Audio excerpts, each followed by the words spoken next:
Good morning, everybody. As we go to the Chitas of today, we're holding in the portion of Ekev. We're holding the fifth reading. Today is Thursday, and we're holding the fifth reading on chapter 10, verse number 12. V'ata Shema Yisrael, and hear, O Israel, Ma Hashem Elokecha Shel Mimach, what the Eibishter, your God is asking from you. Ki im liyiras Hashem, that you should only fear God. L'lechas b'chol derachav, to go in all his ways. Ula'ava, he's saying to love him. Ula'avid is havaya lekech, to serve the Lord your God. B'chol avavcha, with all your heart. B'chol nafshecha, with all your soul. Rashi says, even though you did all this, the Eibishter still regarded you with mercy, and he holds you dear.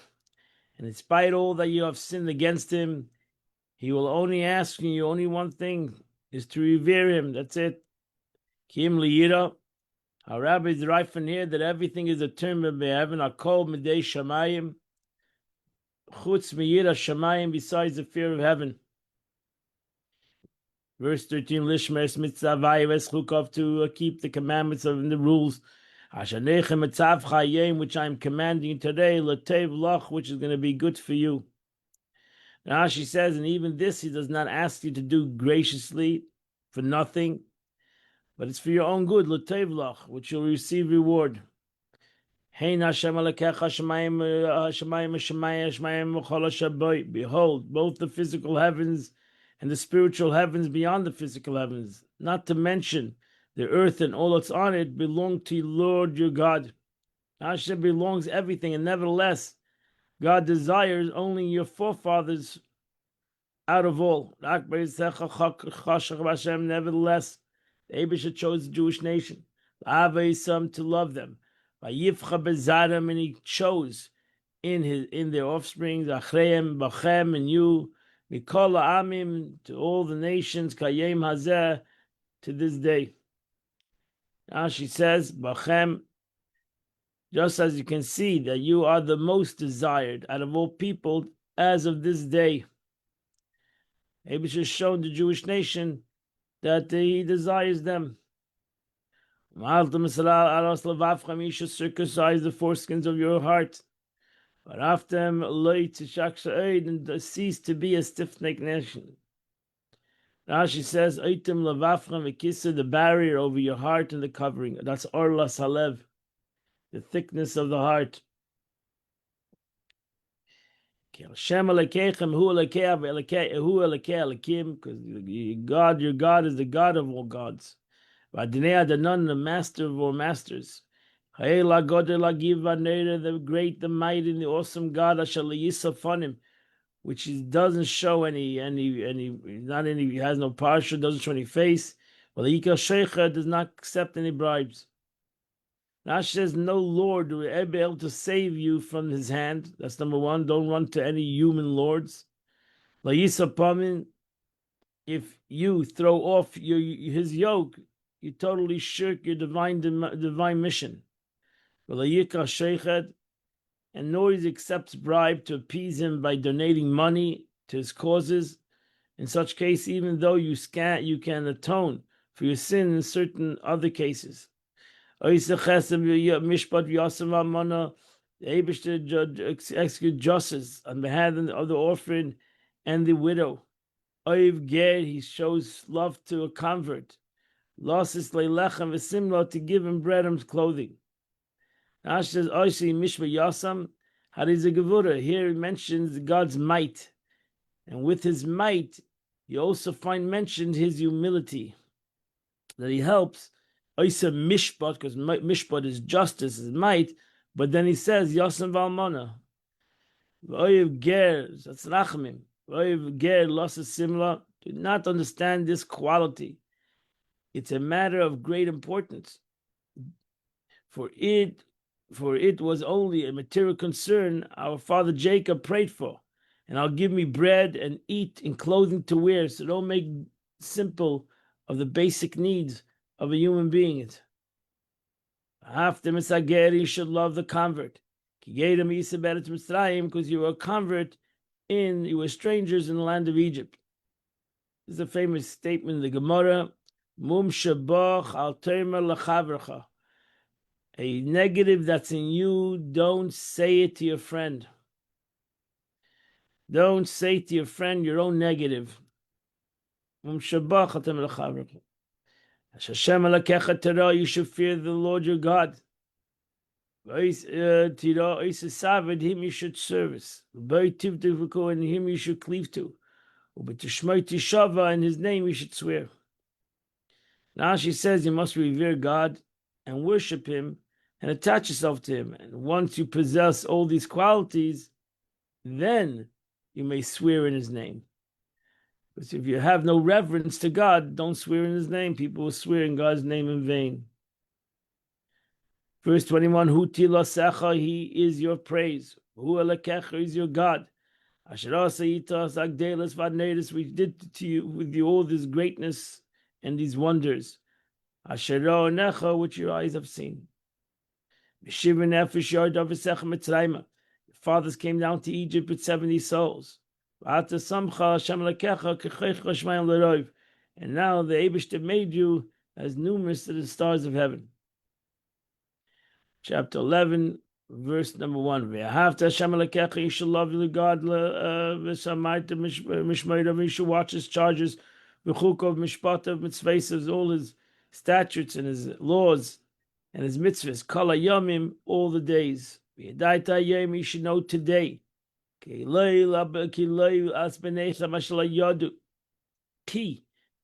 you should know today that I am not speaking with your children. That don't know, nor they have not seen. Your children, your grandchildren, that in the future generation, that are not going to have this relationship that we had in the desert. God didn't see the great outstretched hand of Egypt going out of Egypt, and his outstretched arm. So Rashi says, pay attention, to be aware, and to understand, and to accept my reproof. Because you're a special group, and you're the group who's going to establish the whole thing that the majority of Jews throughout history are not going to have that relationship because they're not going to see your saw. I am speaking now, who are able to say we do not know, we do not see this at all. I'm talking to a group that saw. So you're a different group. You saw all my signs, all my deeds. Which I did within the midst of Egypt, Lafare, Melech Matzarin, and to Pharaoh, who is the king of Egypt. Which I did to the army of Pharaoh, Lasusav and all its horses, Larichbe and all its chariots. As you saw, that when the water of the sea covered them over. When he ran after you, and he destroyed them until this day. You saw what happened in the desert until you came to this place. You also lived through the story of Dasan and Avinam. Ben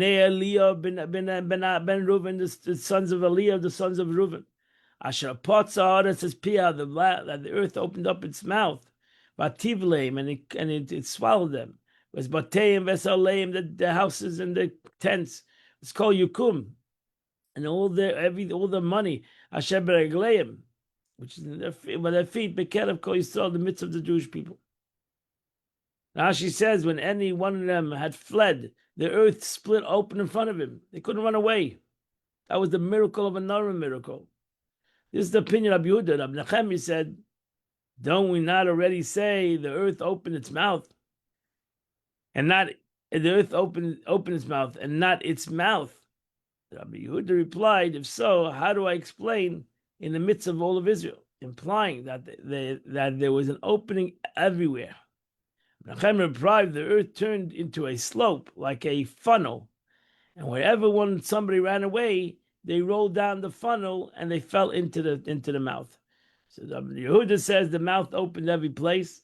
Rabbi Nechemia says that there was only one place where the mouth opened and everybody else came to that place. So interesting to know what is the real machlekes, what is the real argument, and what is the real point of this argument. What's the difference whether the mouth opened each place or was on one place. This refers to a person's money, which stands him on his feet. Not he stands on his, he stands upon his, he stands with his feet upon them. Actually, money establishes a person. Verse number 7. Your eyes have seen all the actions of God. Hagadol, the great actions of God. Asher also we did. Now says this refers back to the first verse. For it's not your children who do not know, but you that your eyes have seen. And you should watch all these commandments. So I command you today. You'll take strength. Will come and you'll inherit this land. Which you are going there. And so you should lengthen your days. Ala Adama, on the earth, Asher Nishbad which God has sworn to your fathers, Lasis Lehem, to give to them, Ulazarim, and to their offsprings, Eret, Zavas, Chalav, Udvash, a land of flowing of milk and honey. That completes the Chumash for today. Now I'll go to the Tanya of the day.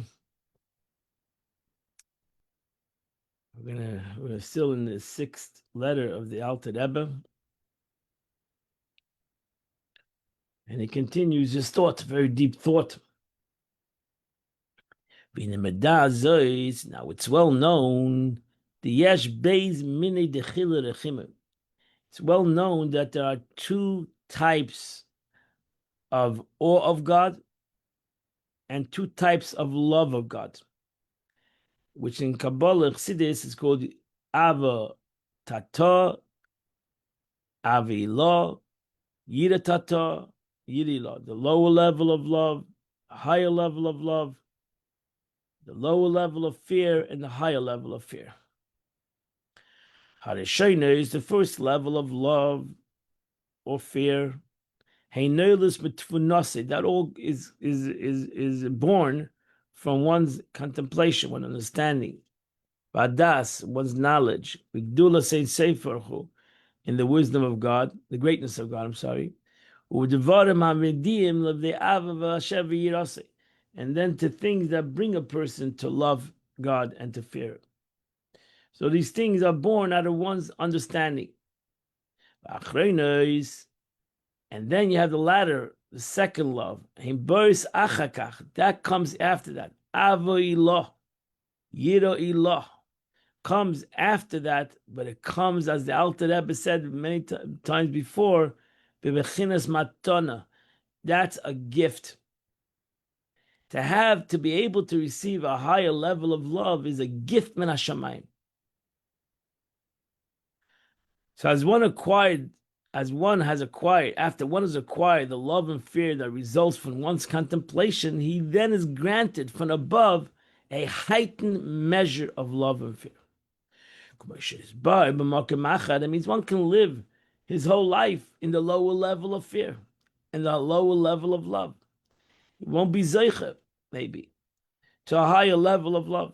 But if he did a service with true intention, then he would. The Eibush would give him the matana. As explained in other places, al pasuk avodas matana.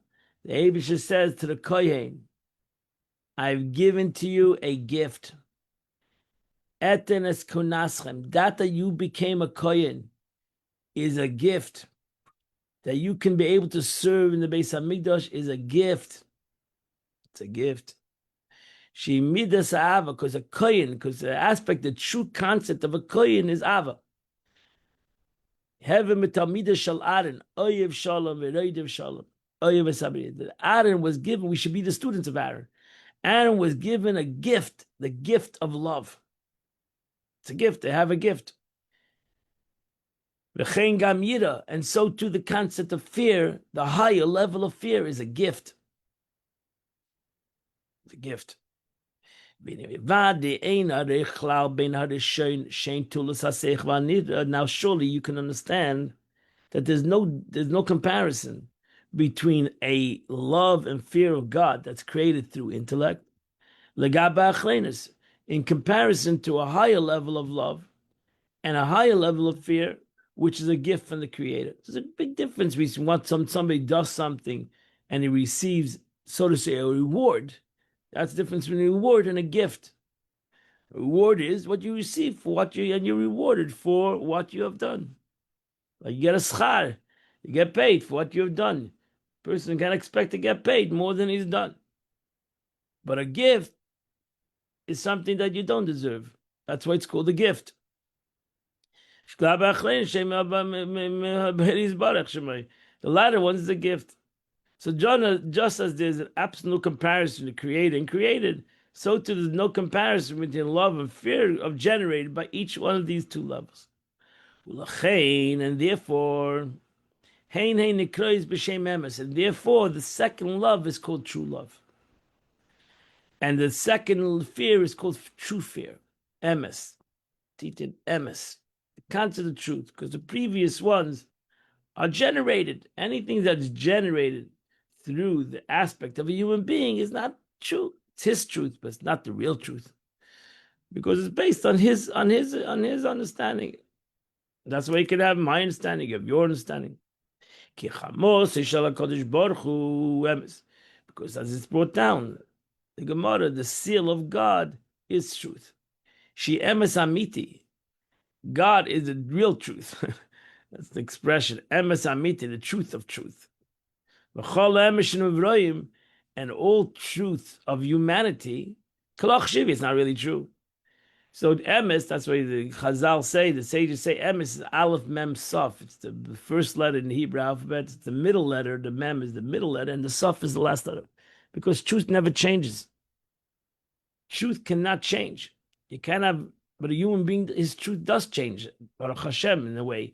As he matures, as he gets older, he becomes more truthful, hopefully, and because he becomes more intellectual. So his truth changes. And really, sometimes a person should change what he thought is true and come to realize that his truth was not true. It's not an Aveda. That's what it says. Nasa sheyachti, even Nasi, great as a Nasi, a Jewish leader that says, I made a mistake. Making a mistake as a human being is not an Aveda. Is a good concept of, yeah, I thought A all these years and I made a mistake. It's B. That's not a way. That's a good thing because we're humans, and humans are not perfect.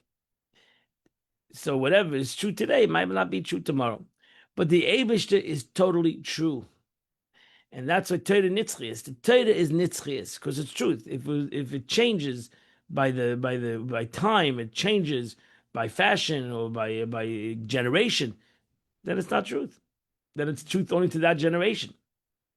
Torah Nitzchias, every mitzvah in the Torah is for all generations, from the time of Moshe Rabbeinu forever, not even until the time of Mashiach, forever.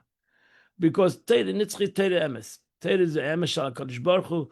Torah is the truth of God, which cannot change. And that's why the true truth is HaKadosh Baruch Hu. Shua Emes Amiti. He's the truth of all truths. So since God is absolute true, the love and fear that emanates from him is true. So a love of fear that emanates and is created by me is my truth. But the love and fear that's created by God is the true truth. But which way can man merit to this emes? How does man merit to this emes? Is by arousing a great compassion in God's eyes. Lifnei Hashem al nitzah shemenaseh, and the spark of his soul. Shemidoy shel Yaakov. That's why Yaakov Avinu is midas emes, but he's midas rachman. He's the attribute of mercy, because God's mercy, because our mercy brings about God's truth. So that's the through that he will create an unbelievable mercy on his soul, which Yaakov is the attribute of mercy. And he's about to the truth, which is Mavriach men hakotza lakotza, with bolts from one end to the other. It's a statement on the Mishkan. The Mishkan was put together through many bolts and many rods, but there was one rod that went from one side to the other side. There was one rod, the middle rod, that went Mavriach men hakotza lakotza. There was one pole, it's a miraculous pole, that went from the beginning until the end. It started on one side and ended on the other side. And it went in the middle of the whole Mishkan. This rod held the whole Mishkan true together, because all the other rods that were put together, they can go away from each other. But you take one rod and you put it from the beginning to the end, it holds the whole thing together. And it was put right in the middle. So Yaakov Avinu is that rod. That's why in Kabbalah, if you look at the chart, so to say, Avraham Avinu is to the right, Chesed. Yitzchak is to the left, Gvura, and Yaakov is the middle. Mavriach men hakotza lakotza. He goes from the whole thing, goes from the top to the bottom. So he's not the right, he's not the left. He holds everything together. He holds the right and the left, and everything he holds as one. Because Yaakov Avinu is midas rachmim, and he's midas emes. And as I said, the word emes, aleph mem saf, is from the beginning to the end. If something doesn't go and hold everything together from the beginning to the end, then it's not midas shlemis. It's not the attribute of emes. So it has to go min hakotza lakotza. Behainu, beruma milas. It has to go from the ultimate aspect of the above, ad lamata mata. It has to go to the lower. Lahamshich emes havaya. That's why Torah yardim and makom gavoy makom namal. Torah is like mayim. The exact same water that was above comes below. It's not a different water. It's exactly the same. Because Torah is exactly the same. The way the Torah is in heaven, it's over here. Maybe it's deeper understood, but no difference. Same pasuk. Nothing has changed. It's not a pasuk l'mayla and a pasuk l'mata. It's exactly the same. Because it's emes. Because it's truth. That's why it says, what you learn the Torah in this world, if the 120 years, that's what you're going to learn above. Exact same Torah. Nothing's going to change. You'll have a deeper understanding. But it's not going to change. The pasuk is going to stay the pasuk. The Gemara is going to stay the Gemara. Nothing is going to change because it's emes. Emes doesn't only change in this world. Emes doesn't change in all worlds. La'amshich emes havaya. Emes comes from the God. It comes into this dark world. When I sit in darkness, God is the light for me, not anything else. God is the light for me because God can handle darkness. Darkness has no effect upon him, because if darkness had effect upon him, he wouldn't be emes. So emes is not affected by anything. That's why my emes could be affected by things. I can change my emes and I can be, but the Eibish's emes cannot be changed.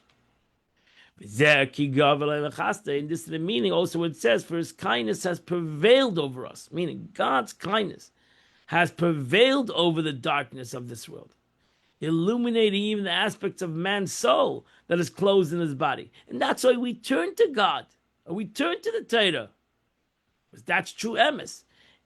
Sure, I need to turn to myself. I need avodas atzmai. I need my own service, my own contemplation, my own meditation. But if I want to really connect to the truth, I need to connect to God. I need to connect to God. That's why you see in the pasuk today. You see the Eibishter says to Moshe Rabbeinu says, "Let's cleave to the Eibishter," because that's emes. So even though it's important your avodah, but maybe you have to, for your own avodah to be truth, you need to connect to the real truth, to the truth of truth. That is Torah. That is God. That's it. An answer to the question asked above then. Now it's clear. By the way by which one can arrive to God's truth is by arousal, divine compassion. Is emes, is Yaakov Avinu. Is when I awaken up my compassion upon my soul, I have the capability to bring about a relation of God, of truth on my soul. If I'm not going to create compassion, everything is all my ches, because chesed and gevura is usually a dimension is created through self, through one's understanding. Rachamim is where a person goes above his understanding. That's mercy. If I'm kind or I'm severe because I decided I need to be kind, I need to be severe, it's based on my intellect. Rachamim means I have to have mercy, I have to go above my intellect. That even though maybe I shouldn't be kind, for whatever reason, I have to have mercy. That's the concept of mercy. The concept of mercy is that I ask the judge mercy. That even though I'm right, I did something wrong, and I deserve to be punished, I ask him for mercy.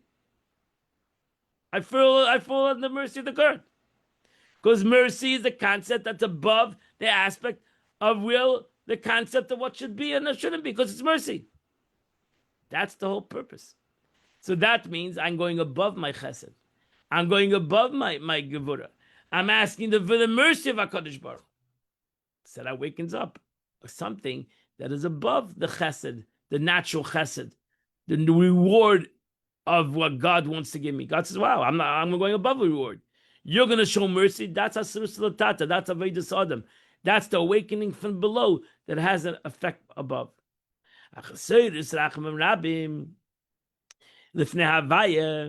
But the arousal, but you have to realize one thing. You can have rachamim, you can say I have mercy. You can fool a judge. You can't fool God. That's what the pasuk over here says. Also, you can't have fake with the Eibishter. Oh, I have mercy. Throw him a gift. Doesn't work that way. If you talk going to the mercy of God, you have to do it emes. You have to be honest. You have to have emes, because the Eibishter is midas shlemis. So if your mercy is going to come to him in a fake way, so he knows you're faking it, then have a good day. So you can maybe fake another human being, but you can't fake HaKadosh Baruch Hu. So therefore, if you have a taliyah gam kein be'emes, you have to do it in truth. And even when it's true, when it is true in mortal terms, the question Alter Rebbe says, my truth, real truth. I mean, all my truth is also the strings attached. Why am I coming to the Eibishter with Rachamim? Because I have needs, baby. I feel the pain and suffering of the world. I don't know what. So what is my real truth? So how did one come to real truth? That's really the question. And how can one say that he's doing it truthfully? So here is the trick. Coming back to the beginning of this whole letter, and that's midas hatzdaka. That's the attribute of charity. So my advice to you is the attribute of charity. She midas haracham, because daka is rachamim. I might say, why? It's my money. This guy wants money. This place needs money. It's my money. It's my earned money. Let them figure out some other way to get the money. What do I need to give my money? You might be right. If you're going to go logically, you're going to evaluate everything. But a person has rachamim, he says, you know what? I'm going to have rachmanis. I'm going to have mercy. I'm going to wake up mercy in my soul. I'm going to go above my intellect. I'm going to go above what is maybe right or wrong. On somebody who doesn't have nothing from his own. To revive the spirit of the lowly. So important to be and this has nothing only to do with money. Tzedakah again could be a good word. Could be a hug. Could be a smile. That I just doing it because avas chinam, because I want to uplift another person. I want to give another person a smile on his face. When I do that, when I show rachamim in the world through acts of kindness, that will awaken up rachamim l'mayla, mercy above. Hashem me'oder yeshenu u'makitz nadarim. The Eibishter arouses those who sleep and awakens those who slumber. This is what arouses within God his great compassion, the supernal attribute of kindness, which was concealed, which is also given only idea order was only given tit for tat for reward. So if you're looking for reward, then you do your racham, and then you do your chesed according to your understanding. And the Eibush should reward you. Every mitzvah you do, the Eibush should reward you, but they reward you according to what you do. That's a reward. I'm not looking for a reward. I'm looking for a gift. I'm looking for something that's above a reward. I'm looking for something that is higher than what I'm giving. I want to, as this verse says, openly up with like the head of a nail. I want to have the opening, like the opening of a big wide door. And the only way I can do that is when I open this head as a bigger nail, I'm doing it because I have rachmanis, not because it's that's what I got to do or that's the right thing to do. Because I have mercy. Midas harachamim. We have to learn the concept of mercy. As I always say times, there's a concept of giving and there's the art of giving. You have to give tzedakah with the art of giving that it's done midas harachamim. That you have done it because you have mercy on the situation. And it's not because the person deserves it, because you have compassion on things. You have compassion.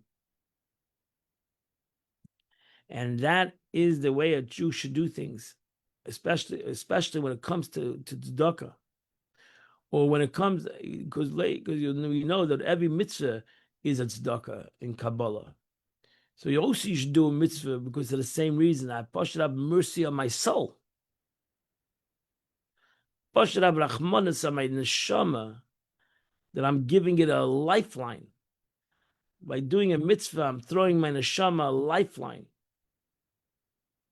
By not doing an aveda, I'm also throwing him a lifeline. I should have rachmanis on him. Midas harachamim. And when a sleeping person, the dormant souls, powers, asleep, and more deeply slumbers, here signifies 2 degrees of dormancy in the central concealed state of divine compassion and kindness. Lotzis ma'helam lagili. The Eibishter will bring about, have rachmim on his neshama and reveal his soul. From the hidden to revealed. Ba'ora rabba, and a great illumination to his soul. So that man illuminate with the light of light, emes la'avaya la'ilam, the truth of God unto the world. Mizehu, he started the pasuk, he started this whole letter with the word Zaireya tzedakahs, the one who plants tzedakah. Mizehu loshen zriya, and that's why you have the word sowing related to charity. As in the verse which states this opening letter, he who sows charity, or as the verse says, sow yourself for charity. Because when you sow charity, when you do charity for the sake of rachamim, you sow it, you work on it. It's not just you decided it's a good idea. It's an avodah. Tzedakah is an avodah. It's compassion. Hatzmiach, because then you're plowing and you shall reward and you shall reap. Those that plow shall reap. Latzmiach, what is you reaping? What over here you're reaping? You're reaping chesed elyon. You're reaping le'emes elyon and emes havaya. And thereby causes the supernal truth, the truth of God to sprout. Just as planted, that sprouts, reveals that which is previously sown. Especially through acts of charity and true kindness. In Eretz HaKodesh, over here the Alter Rebbe was collecting for the Jews in Eretz Yisrael. So the Alter Rebbe said, this is even morely compounded and really accentuated because we're supporting Jews of Eretz Yisrael. Tibana v'sekena may be rebuilt and established. Like, it's such a beautiful letter. The Jews in Israel at that time were suffering terribly. They were not suffering. They were not suffering a life and death issue. They were suffering a poverty issue. Pasha, the Jews of Eretz that were poor as you can imagine. Can't imagine. Extremely poverty to the Jews of Eretz at that time in the 1700s. And Alter Rebbe was trying to give them, help them with food. Or soup kitchen in the Kel Chabad, which stands still today in helping Jews of Eretz Yisrael, was established by the Alter Rebbe to help Pasha Jews and feeding them that they would not starve to death. Chas v'shalom. And these letters were collecting money for that. The Pasha that and the Jews of Russia were not either doing that great, but they were doing much better than the Jews of Eretz Yisrael.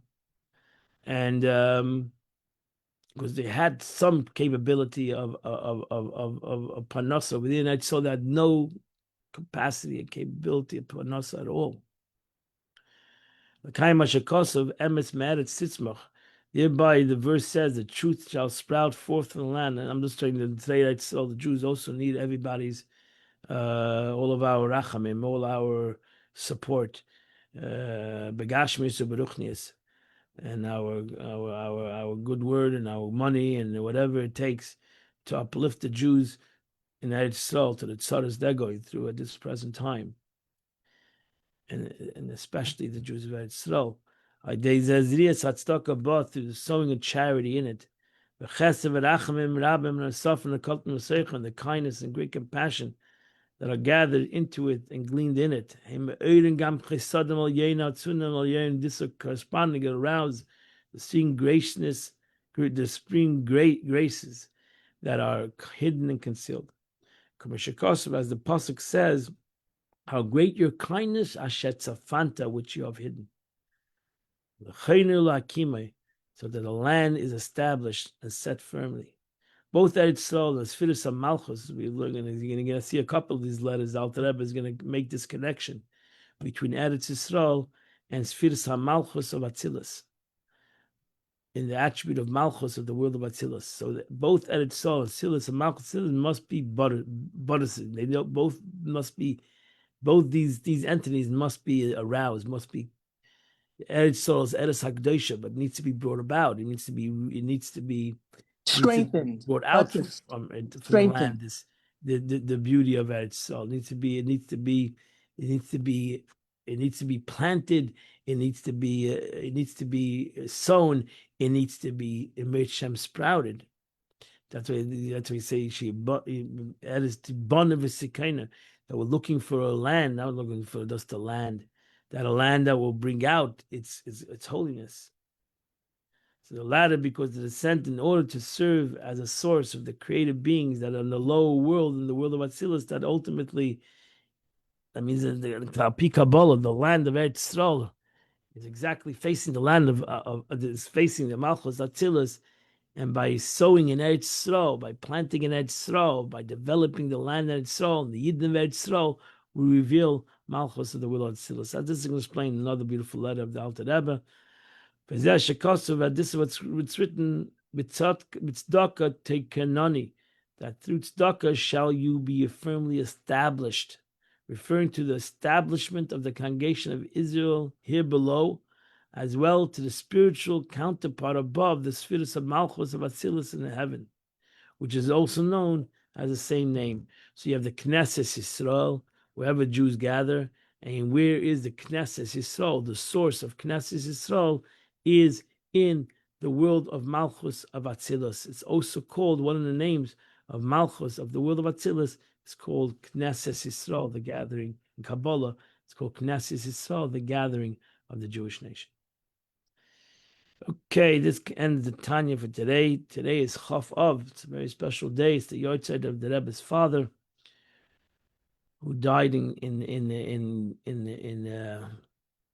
captivity. He died he was taken by Stalin and thrown into the Gulag. He was thrown into total what do you want to call it, starvation, in a place called Kostroma, Kazakhstan. And he ultimately died, passed away there from an unbelievable tragedy. And all because of one thing, because he was spreading Yiddishkeit. He was a Rav in the city and he was spreading Yiddishkeit. And he died in Gullus, died in Gullus. By Snefi, he did Mesiras Nefesh Bepoil. You have those who Mesiras Nefesh and survived. He didn't survive. He died over there. He passed away. He was murdered because he was murdered. Same thing because he pushed the way they didn't have any food. Ultimately, died of the lack of nourishment. And Mesiras Nefesh, and he's buried in Kazakhstan and he called Almaty, city of Almaty. And today is his yahrzeit, so Chusi Yogan Aleinu, his merit watch all over us. The Rebbe writes today, the Yom Yom of Chaf Av, the Rebbe writes, just as she realized that when the Rebbe wrote to Yom Yom, it was 1940. His father passed away in 1944. He didn't even know where his father was. He didn't know that when his father passed away. He was told later when his father actually passed away. So he was totally disconnected from his father and his mother for many, many years, not knowing where his father was, or his father alive, not alive. Tragic situation. Okay, the Rebbe writes on Chaf Av. That's why the Rebbe he doesn't mention his father's passing, because first of all, he wrote this before his father's passing. Just as the mitzvah of tefillin, for example, there's a designated place for them on the head and the arm, and one feels the weight of the head of the tefillin and the tightness of the hand of the tefillin. So too the mitzvah of avas and yira, love and fear of God, you have to feel it. If you don't really feel it, it's only in the brain, but you don't feel it. You don't put the tefillin on your head and it feels heavy. You don't put the tefillin on your arm and then you see you have marks on your arm because it made an indentation in the arm. So then you haven't done the mitzvah. The mitzvah was in the head. As the Rambam writes, and you say the Satera, it's a commandment to love and fear the revered and awesome God. As it said, love Hashem your God and you shall fear Hashem your God. Now the degree of fulfillment of these mitzvahs is that there be a bodily sensation. So you need a bodily sensation. Love is not in the mind. Love is in the heart. So for you truly to have love of God, the heart has to feel it. You have to feel it. You have to feel it. It has to be butterflies, as they say. You had to have some feeling of love. It's a sensation of love. If you have fear, there has to be, just like you're afraid of something in the world, you have to fear of God. There has to be a sensation. If there's no love sensation and fear sensation, it's mamish and totally intellectual love and fear. It has nothing to do with the physical reality. So when one meets a truly devoted friend, not only does he feel good and forgets all his troubles, he even enjoys the newly awakened inner liveliness and optimism, all stem from his cheerful mood. So if you imagine you meet a person that you're dying to meet, and you meet him at that time, you should feel in a different world. Right? You come together with your family. It's a whole different world. Who cares what's happening? Everything is forgotten. Everything is put aside. Life is a whole different reality. Why? Because you feel that love. You feel that specialness. So too with the opposite emotion of fear of God. Person is seized by great dread and fright. For the moment he recalls how whatever was undesirable in his thought, words, or deeds, his heart feels palpable pain. Do we feel palpable pain that I'm doing something bad? His heart, right? The punishment of fear of Hashem. At times he may experience yira boishes, an overwhelming shame. That's the ultimate level of fear. When I'm ashamed, that's why the shame means I feel shame. Or yir taremus, or God, transcendent majesty. That's a gift. But first you got to start off with the basic concepts of having the pain or having love of HaKadosh Baruch Hu in a reality. I forgot to mention the Tillim of the day. Today is the 20th day. It's chapter 97 to chapter 103. If you do those chapters, you do the Chitas of the day. My friends, I invite you all at 10 o'clock. We'll learn a sikha together. Either come to Chabad or on Zoom or on Facebook. Come and learn a sikha of the Rebbe at 10 a.m. today. Have a wonderful and beautiful day. See you.